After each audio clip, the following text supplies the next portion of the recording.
Hey, Mystic Michaela, spiritual family. Welcome to Know Your Aura with Mystic Michaela. We're talking about empaths and elephants today. Hey, Scott. Hey, guys. So when I talk about elephants, have you ever heard the expression addressing the elephant in the room? Yeah, I heard that before. Like there's an elephant in the room, or there's like 100-pound gorilla, like 1,000-pound gorilla in the room or something like that. Yeah, like it's the thing people don't talk about that's like super weird. Yeah, like it's like an unsaid thing. Like that kind of thing? Yeah. Yeah, like you kind of, like sometimes that happens, like if you get into like a fight with someone. Yeah. And then, you guys both, whatever you start talking about, like, nonsense, and then you're not addressing the issue that you maybe, brush it under the carpet. Yeah, like maybe, by accident you sent them a naked picture. What? Like you sent them a naked picture. Okay. And totally hypothetical, right? Yeah. Yeah. And then it's like, oops. And then like you guys meet up the next day and you're like, no one talks about it. Nobody said that would be awkward. Right. That'd be like the elephant in the room. Yeah, that's like, sure. That's a weird story. Yeah. I was going to say more like, let's say you meet up with an estranged member of your family after like 15 years. Oh. And you're like, we're all like, I don't know, somebody arranges it that y'all meet for dinner. And you're all at the Olive Garden. And like you haven't seen them. Okay. Now this, you might have just gotten a psychic message right there. Because just about 10 minutes ago. Are you kidding me? No, I kid you not. My parents. This is real, guys. This is real. No. My parents just called and said that, possibly in January, December, that my sister, who I'm estranged. Yes. Estranged, we haven't talked in 12 years, something like that. Yes. Wants to meet up. She initiated that? My parents probably did. Okay. But she's never wanted to see us for 12 years or whatever. Yes. And now it's possible that could happen. I don't know if it will happen, but they're working on it happening. Okay. So I guess that would, like, if we just meet up and then we just start talking about the weather. That's going to be the elephant in the room. That would be the elephant in the room. So how do we, and then it's like, I feel like you and I are at a space where, because this is what I'm talking about today, like the more spiritually awakened you are, the more like you've deep dived into your own truth, the less you can handle other people not speaking it. So like when you feel that energy in the room, like, hey, so have you been the past like 12 years? Like it's gonna that's gonna be really hard for one of us not to say. Yeah, because I guess my first reaction would be like to, call her every name under the sun. Well, yeah. But I probably won't. I think if this happens. If anything, it's just like really weird. It's like here's our kid. Like she's 11. Right. You've never met her. Here's our other kid. She's 5. She's 5. Do you know her name? Right. You have kids. Exactly. Like we don't know them. Like it's weird. It's just weird. It is weird. So like I feel like where you and I are at, we're just like, hey, weird. Yeah. But not everybody's like that. Like they'd prefer to just like order spaghetti and have a nice day. Good morrow. Well, your example is definitely better than my example of the naked That's picture. weird though, because you guys have to know, like this is when we catch up usually, like when we're podcasting, even though we live together. Yeah, I haven't actually talked to her since the last episode. So talk to who, me? You, yeah. This is the first time we've chatted since we taped the last episode. Well, it's been very stressful when we talk about empaths and elephants in the room. Right. I mean, I'm going to talk about this more in depth, but like we had a pandemic, and now there's a lot of civil unrest, and there's the people of color are coming out, and they're just voicing their oppression, and it makes. I feel like as empaths, like we feel it, like we're like, wow, like that is heavy, and I feel you, and in different ways, and I kind of wanted to talk about, well, I guess like how different aura colors deal with their reaction to this. Yeah, I mean, I guess how would let's just start with yellow. So I notice like yellow people, like, just from the ones I follow and the ones I read and whatnot. And here's the thing, like we all have our own lives. Like, so we all have like our families and our jobs and our situations and our distractions. It was funny because one of my followers, she DM'd me. She lives like in the middle of like LA area, and there's like all these riots. And she's like, it's crazy because like, in the morning, everybody went out to Trader Joe's. Like, it was like life goes on. Yeah. You know, it's weird. It's like there can be all this stuff going on, but, you know, you got to eat. So, like, you go to the grocery store and then you're in by curfew and then it starts again. You know, it's scary. Well, okay, so this is actually might be a silly question. Okay. But I'm serious about this. I know, like, most people think I'm always joking.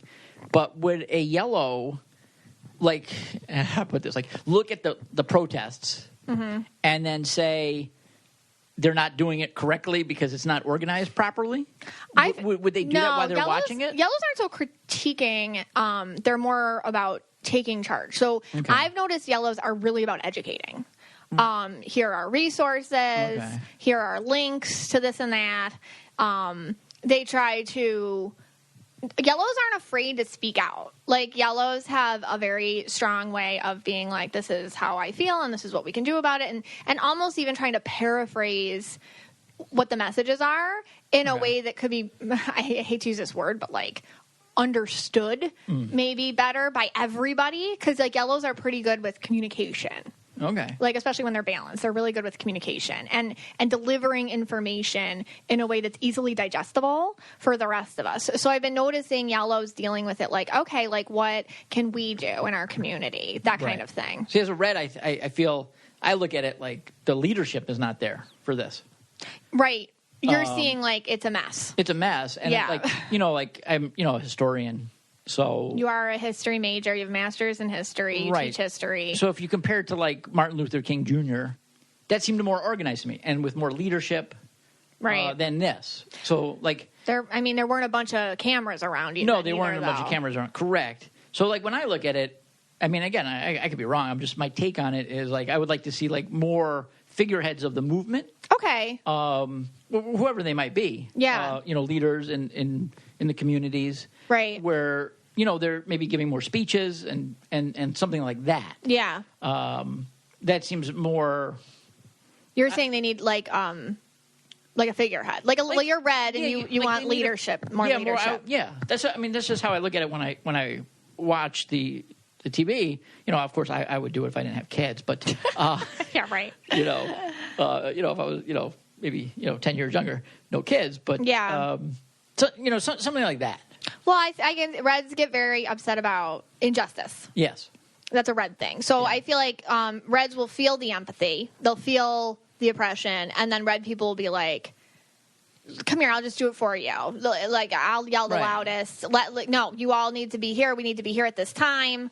You all need to. Nope, we're not doing that. We're not. That's, you know, we're not going to do this. We're not going to do that. This is what we're going to do, you know, with kind of a stronger voice. Right. I see what you're saying. I mean, there's a very strong voice. I mean, no, it is, and it's very loud. And I feel like that's why we're talking about it, and everybody's talking about it. It's just like when you think back to the civil rights movement, you think of like Martin Luther King, whether you're in his camp or a Malcolm X. Yes, who, you know, was maybe a little bit more on the more, you know, I don't know how to put it, like a little bit more extreme. Extreme, right?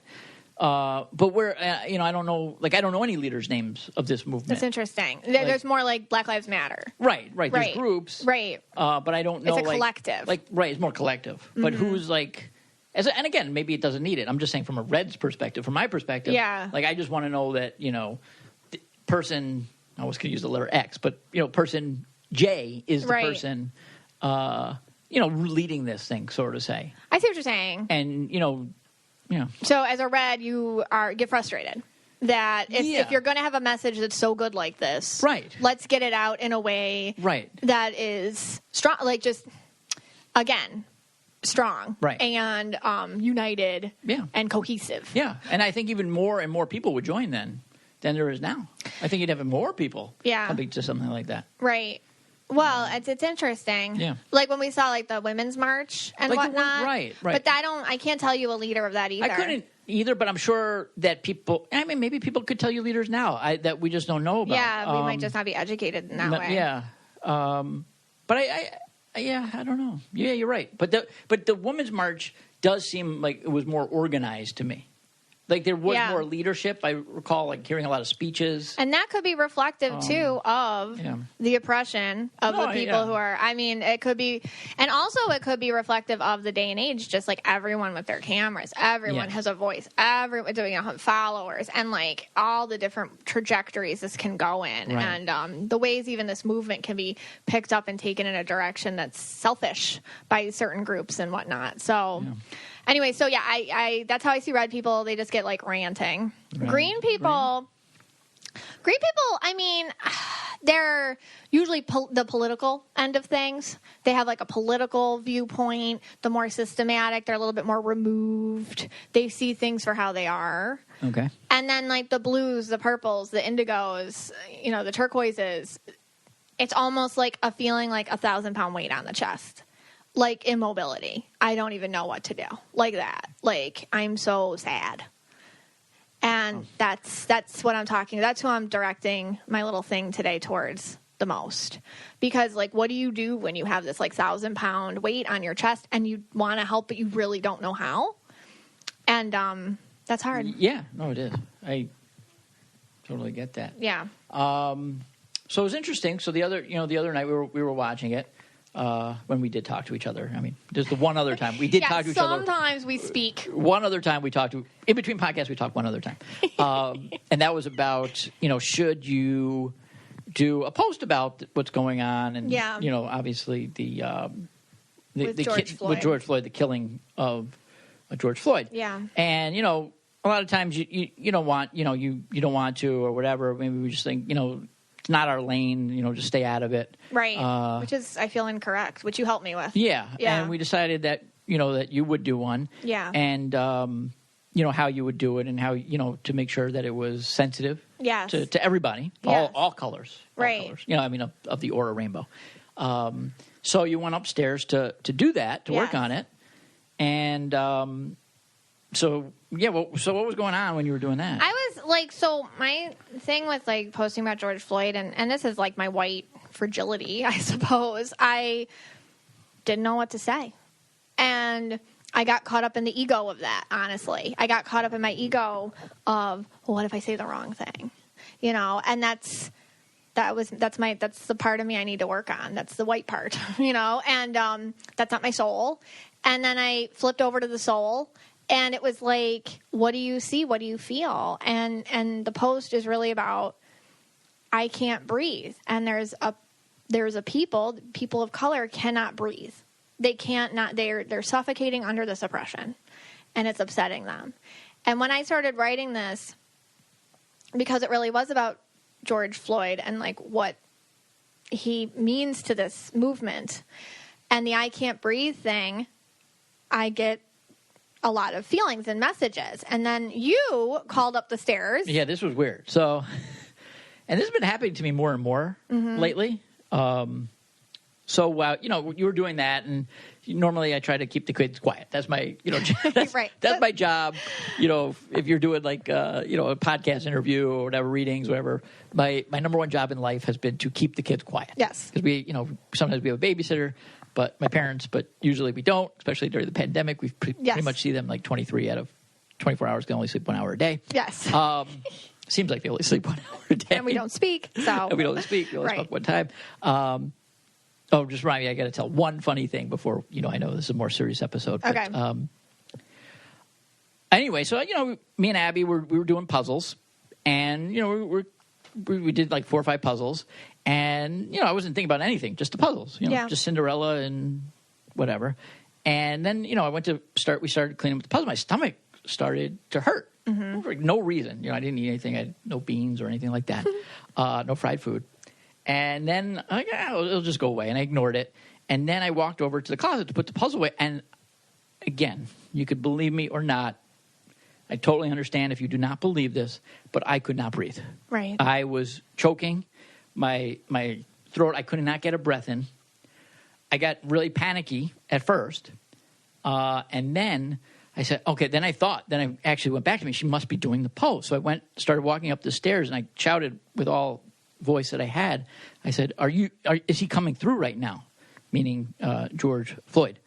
And what did you shout down? I said, yeah. And you said, yeah. And I said, let me guess, he's a red-blue. And what'd you say? Yes, he's red-blue. Yeah, so... And he has 2 daughters. And you told me he had 2... So I could not... And again, you don't have to believe me. Yeah. You know, you might think this is like sensationalism or something like that, but it's not. I could not breathe. Right. And I had to, I came in to the office where I'm actually sitting right now. I had to sit down for a while. And then finally, I think, I don't know, maybe the connection broke between you. I don't know how that stuff works in the... Well, I got worried about you, so then it was broke like... the connection. Yeah, I had to... Yeah. Yeah. And it's weird because it's usually these red-blue guys that come through. This is not the first time it's happened to you. No. And it's funny because earlier in the day, maybe like an hour before you started doing the post, someone wrote to me, hey, did anyone... Because remember, if you guys remember back to the 9/11 episode... Yeah. Where I was showing the video of... In school of the guy that had passed in the towers, and he had stayed with me. He came home with me. So this is a video you show year after year after year, and it's individuals who died in the towers. Right. And it's about many different individuals, but for some reason, while you're watching, and like you're a teacher, and you show it like 5 times a day for like 20 years. And... Yeah. And it affected you this certain period this year out of nowhere. Right.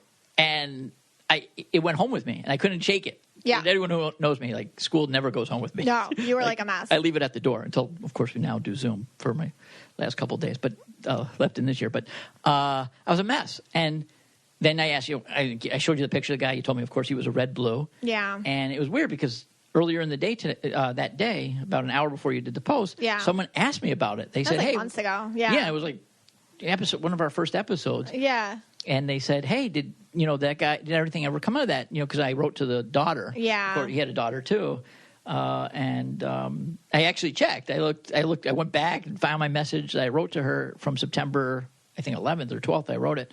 And it didn't ever said seen, so it never was read or anything like that.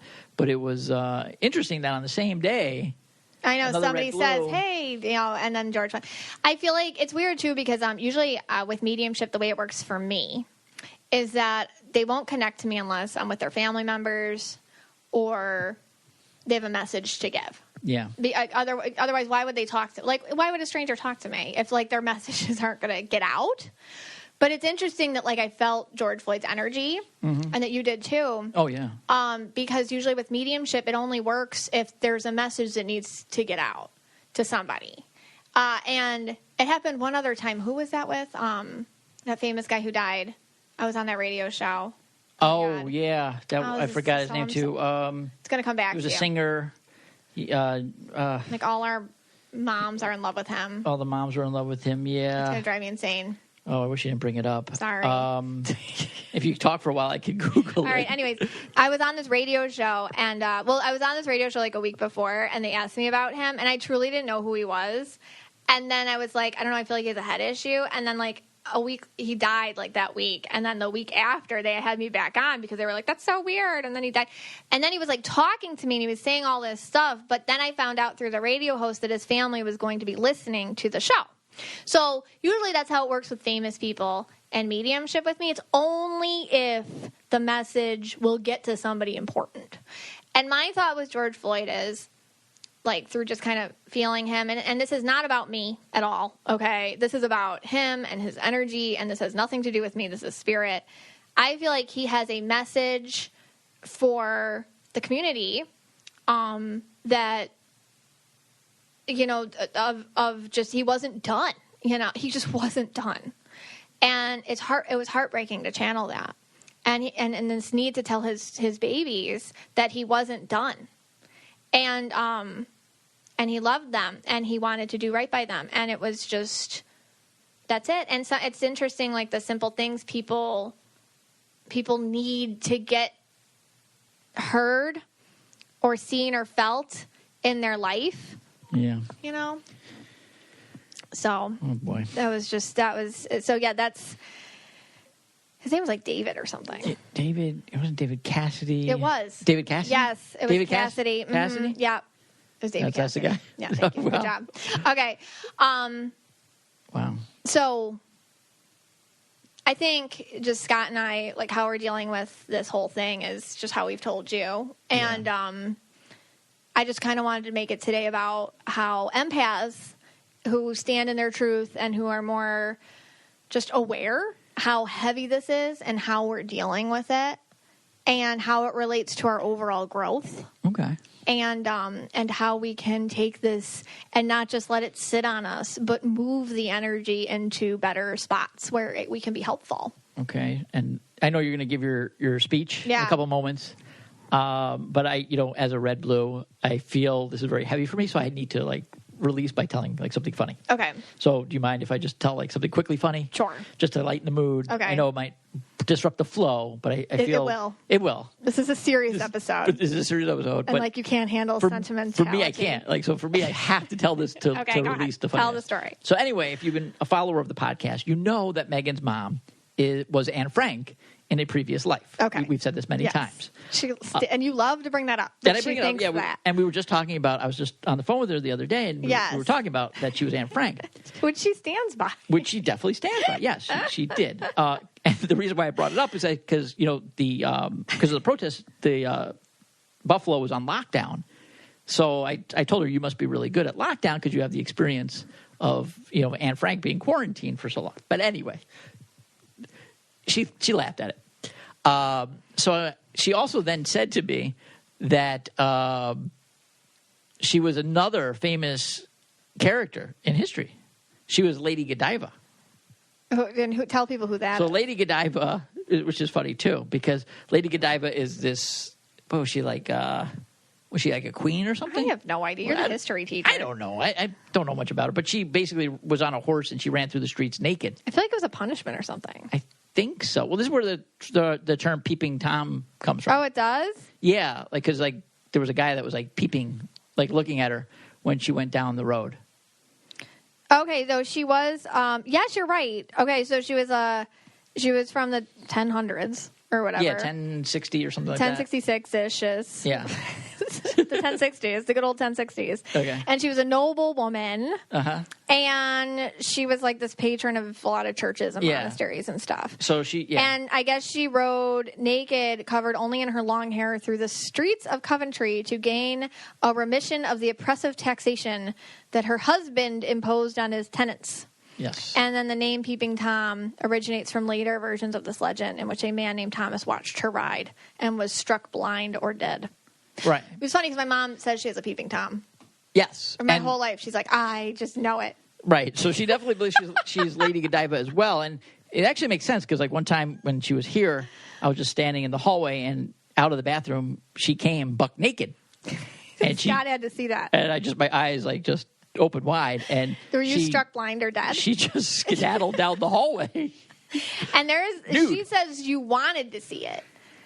She says you liked it, right? And you wanted to see it, which I hope is not true. So that would put into that she was Lady Godiva. She also told me that she was Patsy Cline, but I then told her that Patsy Cline was alive in the same time that Anne Frank was alive, so that it would probably be impossible to be dual past living. So you got to pick one. So she went with Anne Frank. I don't think she knows how past lives work. Right. But, all right. So she was Anne Frank, Lady Godiva. I'm sure next week we'll find out that she was somebody else. But I just thought that would be funny to lighten up the mood. Okay. Well, we're dipping right back into the mood. Let's go back into the deep. Right back into it. Let's back go. Back into the deep. Okay. Hey, guys. So today I'm talking about empaths and elephants, which I will explain. Basically, the more and more deep you get into your own spiritual awakening, the more you simply cannot handle people not talking about what is obviously going on. It's like nails on a chalkboard, the silence, because you feel it. You feel the unsaid. You feel others thinking about it, but holding it back. And there's energy when you hold something back that's so plainly obvious to everyone around you. And you, as an empath, will feel that, and it hurts. This is because as you get real with yourself, you need that reflected in everything you do. You just crave authenticity. Even if it's not pretty or if it's not the thing you want to know or hear, you just need to be around the truth, the genuine, raw, authentic truth. And when you take breaks from stuff that is heavy, it doesn't mean you zip it up or you stuff it away. It means you just go spend time with yourself in areas that are truthful in their own ways. That's why a lot of empaths will go to solitude to recover, because solitude is very authentic. Although people who aren't comfortable with their own thoughts and feelings avoid solitude. The more spiritually awakened you are, the more you seek out solitude. You don't mind your own thoughts and feelings. You've become comfortable with them, even when they're not great. You will spend time with friends who are like-minded. You'll seek out nature, other places which are authentic and reflect realness and don't have things that people won't speak or talk about. You just seek out other places where it's truthful, and you change how you recuperate. You don't hide from truth when you're an aware empath, when you're a recovering empath. You just step into it in different quiet places. And like I said, it's because you're not afraid of your own stuff anymore. You just need to be away from absorbing the amount. So when people don't speak about things, it's uncomfortable. And if you've ever heard the expression, addressing the elephant in the room, that's exactly what I am talking about. It's like you feel it, and you used to ignore it for the sake of making others feel like they were actually hiding it pretty well, because subconsciously you knew they couldn't handle you bringing it up or talking about it or dealing with things that are uncomfortable. But in actuality, in reality, you always felt it. And you were part of that energy holding it back. And it drained you. And you always felt how strong and sick and tired these truths were of being held back. And the more evolved spiritually you get, you don't use that energy anymore for holding back truths for the sake of protecting others' fragile egos or their need to believe that reality is exactly how they want it to be because they need to for things to feel safe and stable. And empaths ultimately will get to the place where they will not uphold the silent agreement to not address the elephant in the room. It's part of the empath awakening, the recovering empath, I like to call it, that it's not that you're scared of truth. You actually jump into it and you speak to it full on. That's being strong as an empath. That's awakening into your powers. You don't run away from stuff. You deal with it, and you can deal with it because you're not afraid of how other people are going to react to it, and you're not afraid that you won't be unlovable if you do confront things in your life that you used to not confront so as to keep others safe. The more and more awakened you get, the more you deep dive into your authentic self, the more you don't deny that you can feel other people's feelings, the less you tolerate others doing that around you. So how does this look? I mean, it can be really simple, like asking your friend who's a bit walled off, like how her marriage is, because she's alluded in the past that things aren't great, and you're kind of sick of going out with her for coffee and just talking about recipes. So one day you're just like, hey, how are you in gym? Like, what's going on there? Like, just saying it. That's why, like, the more evolved you get as an empath, like, the less you can do small talk. You just can't. And I feel like when we acknowledge that in one another, like, I feel like when I meet other people, we kind of just go right into it. Like, how are you doing? We deep dive immediately. It's just what we do. We can't do small talk. It's too stressful because there's too many elephants. Like, we have to talk about what's going on. It can even be bigger stuff, like with family. It can be asking, mom, hey, you ever going to tell me about my bio dad? Because I really need to know about him. And I'm sick of, like, not asking you because I know it makes you really stressed out, which happens a lot. People don't ask these questions because they want to protect the people around them, even though they're the ones that have a right to know things. And so it can be little stuff. It can be big stuff. But that feeling of addressing these elephants in the room, it's huge, and it's something that needs to happen as part of your growth as an empath. And there's nothing wrong with it. It's like empath blurting. Like, it just kind of happens. So what is going on today? Let's talk about that elephant in the room. And I couldn't, do a podcast this week where we don't just flip and talk about it, because it's all over the news, and everyone's thinking about it, and it's very big, it's very relevant, it's very much present. Right now in our society, huge elephant. Thing is, it's been there a long time. And for white people, it is uncomfortable to talk about. I mean, I'll speak for myself. And for people of color, it's something they just live with day to day. It's like not new. And it's obvious to me as a white person that I don't live in the same reality as people of color.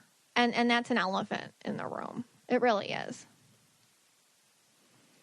I had a moment with the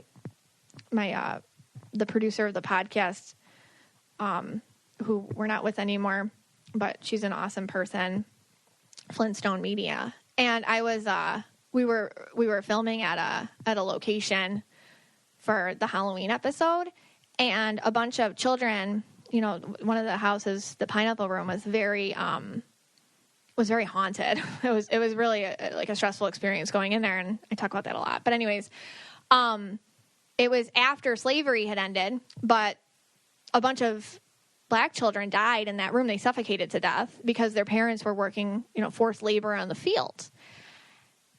And like my history, I'm like, I don't understand, because that happened in like the 1900s, like in the early 1900s, and slavery was over by then. So I don't understand. There you go. Like, and she tells me like, well, and she's African American, and she says to me, you have to watch this documentary 13. So I went and I watched it, and I was like, oh. And I felt all sorts of stuff like, man, I'm sorry. Like, I felt bad. I'm glad I educated myself. I highly recommend that documentary if you haven't watched it yet. It's very eye-opening. And I realized, like, I do live in a different reality. I realized that, like, different times in my life, obviously, like when I brush up against this stuff. But, like, that was, like, just hello moment for me. And, it's an elephant in the room that I didn't know that, and that I needed to tell this story that I didn't. It's hard. It's hard to like confront that knowledge. It's kind of like, whoa, surprise. But for people of color, it's like, that's their reality. And like, how heavy is that, So my question is, like, seeing all this stuff, how are you doing? How are you feeling? This is heavy energy. It's a sad, and it's a sick it's a sick energy, and it's a messy energy, and the news right now is so intense. But as a society, I feel like it really needed to happen. It's kind of like that same moment I had with my old producer. It's like, whoa, okay. Like, and that's what this is for a lot of us. Like, whoa, okay. Something's going on here that like needs to be talked about. It's like a wake up. And we need all this to get stirred up. Like, we really do need to know this stuff. And there's anger and sadness. And there's a feeling of hear me, see me crying out in the streets. And there are a lot of triggers right now for all of us. And I ask you again, how are you feeling? Because I have been seeing so many people, all of us, so many empaths, tired, exhausted, completely drained for all different reasons. But the empath overwhelm is universal here. We are all feeling this weight, and it's intense. And I'm not trying to speak for people of color. It's just my thoughts as a white person that this must be like, hey, welcome to our world. And, for white people, it's like, oh my gosh, I'm shocked. Or like, whoa, I didn't know. And then like that could be good, in a way, but also like irritating in a way too. Like, why are you shocked? Like, this has been going on. And then like a lot of people can feel defensive of that. Like, well, I didn't know, and like, we really don't. So this is like our opportunity to learn, but it's a lot going on at once. And I feel a lot of us can feel bad, just bad for the whole thing. And that we want people to know that we don't mean it.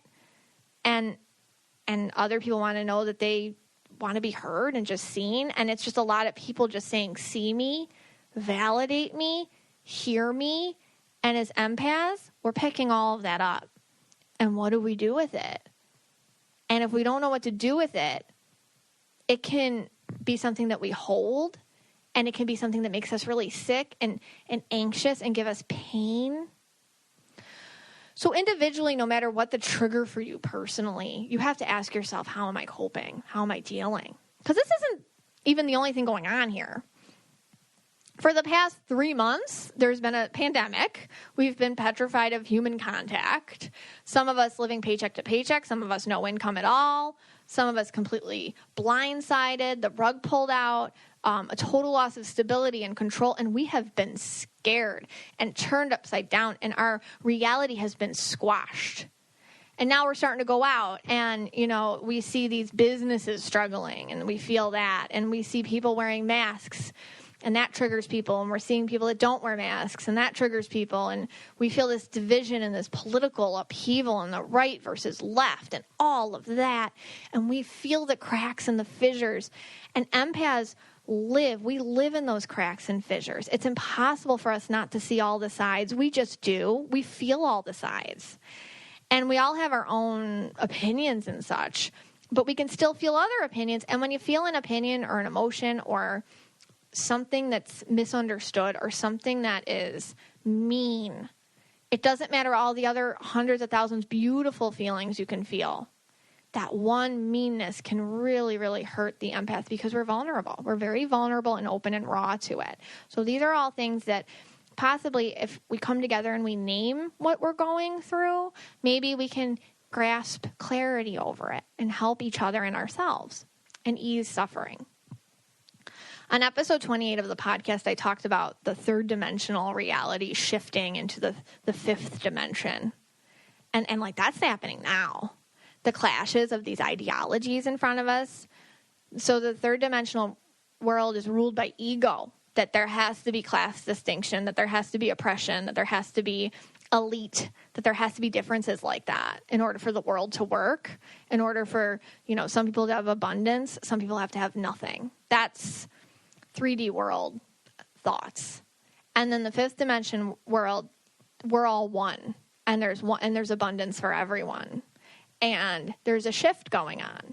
And the 3D world is angry that it's being challenged and poked at, so it's poking back. So here's what we see. We see this beautiful message of coming together peacefully alongside, among these images of violence and brutality. And we see a call to unity. We see one people, one soul family without attachments to anything else except unconditional love, and a need to be one voice and one human race and one soul tribe. We see that. We see people wanting this message to be unspoiled. And we see that beauty, and it's trying to grow out of this. It really is like a flower. Sometimes you'll see growing out from a crack in the sidewalk. We see its strength. It's in passion. It's endurance. We have respect for that. We see that there's this seed of the fifth dimension of this understanding that we are one, and this idea of humanity, and that there is this current of unconditional love rising in front of this, and it's trying to communicate with us, and it's trying to draw this in. And we have a choice to follow it. We have a choice to choose that. What you focus on will grow.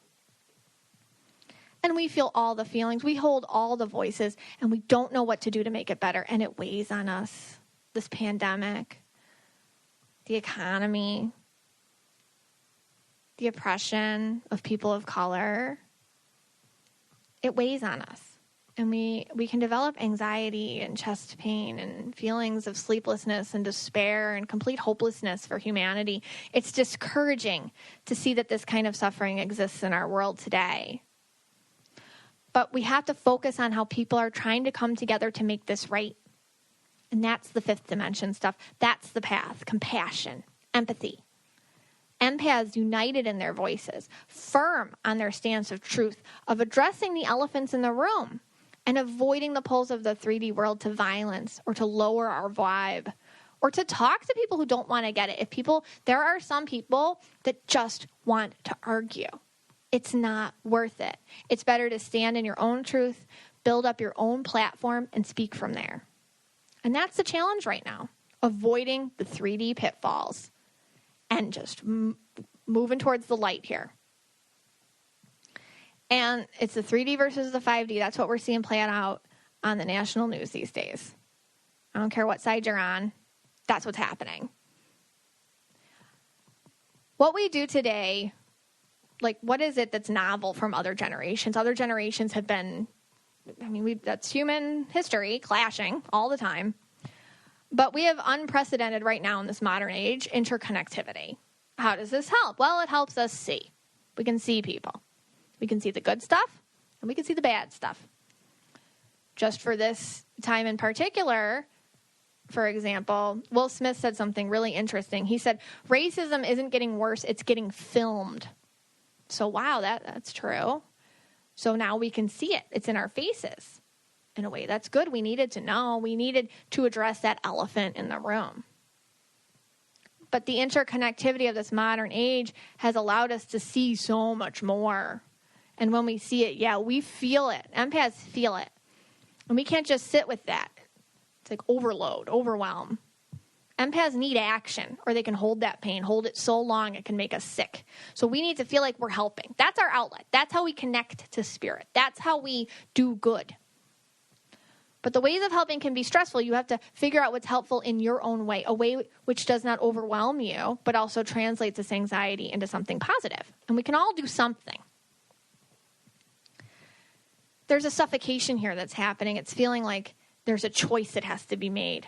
It's upsetting, seeing the things that deter from the message of unconditional love and unity. And I ask you again, how are you feeling? And I want you to know, like, it's okay to feel however you feel today and really sit in it and acknowledge it and not feel like you have to prove it to anybody. Like, you can have your feelings and you should sit with them. It's been a very difficult few months for those of us who are highly sensitive, but you have so much power, so much to give. You see people, you validate them. If you can validate one person, if you can show one person you actually see them and you actually care, that's helpful. If you can do one thing that opens up a channel for unity and growth, that's amazing. Do that. How do you do that? Check in on someone that needs checking in on. There's still a pandemic going on. People are scared. Make sure the ones who are fragile feel seen. Check in on somebody. If you can help educate, help educate. Do that. I do this, and then I bought some children's books for my kids because I realized I have to talk about race more with my children. So that made me feel better to buy some books, recommended books, to open up those discussions. That made me feel better. You have to do something small. Not all of us can do everything, but if we all do something, it's helpful.